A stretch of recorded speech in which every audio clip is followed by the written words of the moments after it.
26 বছর বক্তাগিরি করতেছি।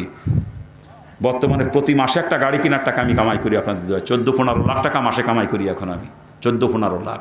এটা গাড়ি কিনা যায় না? কিন্তু সেই টাকা যে একত্রিত করে গাড়ি কিনবো সে সুযোগ এখনও করতে পারি নাই। দোয়া করবেন, যেভাবে কামাই করি সেভাবে খরচ করি। যে সমস্ত বক্তাদের নিজেদের প্রাইভেট কার নাই, তারা দেখছি ভাড়ার গাড়ি নিয়ে চলে আসে মাহফিল করতে। আমি একটা ভাড়ার গাড়িও আনি না, কেন জানেন না? আমি যে বাই রোডে চলাচল করি, আমার আপডাউন হয়তো 2000 টাকা খরচ হবে সর্বোচ্চ, কিন্তু প্রাইভেট কার যদি নিয়ে আসতাম মিনিমাম 10,000 টাকা খরচ হতো তার পিছনে। আমার এই 2000 টাকা আমার কষ্ট হয় সফরে, 2000 টাকায় খরচ হয়ে গেল, বাকি 8000 টাকা আমি মাদ্রাসায় খরচ করতে পারি। এটা খাদেম পর্যন্ত রাখি না সাথে, কেন জানেন না? এটা খাদেম যদি রাখি, যেই টাকা আমার গাড়ি ভাড়া যায় ওই টাকা খাদেমের পিছনে খরচ হয়ে যায়। আমি হোটেলে খাই, খাদেমরে খাওয়ানো লাগে, আবার বেচারা আমার সাথে সাথে ঘুরবে, তা সংসার খরচ দেওয়া লাগবে না?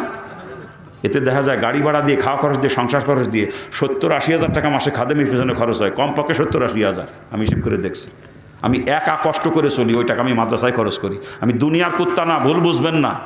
এই যে 14-15 লাখ টাকা মাসে কামাই করি, অনেক সময় টাকা জন্য বাসায় বাজারও করে দিতে পারি না আমি, এভাবে আমার দিন চলে।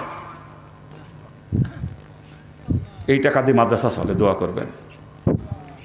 আজ পর্যন্ত মাদ্রাসার জন্য হাত পেতে কারো কাছে বলি না যে 5টা টাকা দেন আমার মাদ্রাসার জন্য। সাথী গেলি টাকা দেয় 3টে, কথা কয় 33টে, শুনে দেন হুজুরদের কাছে।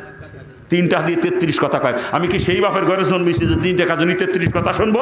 মাদ্রাসা করেছি, পাল্লি চালাবো না, বন্ধ করে দেবো, হাত পাতবো না কোনোদিন। তবে খালি আমার বাপ যদি মুসলমান হইতো, দেখতেন আমার ঠেলা কি, ওরকম মাদ্রাসা 10টা চালাইতে পারতাম আমি একা। আমার বাপের যে সম্পদ, ওরকম 10টা মাদ্রাসা চালাইলেও আমার বাপের সম্পদের এক কোন আত্মটুকু ফুরিত না কোনোদিন। দোয়া করেন যে সবাই মিলে আলোচনা আমার আব্বারে মুসলমান বানাই দেয়।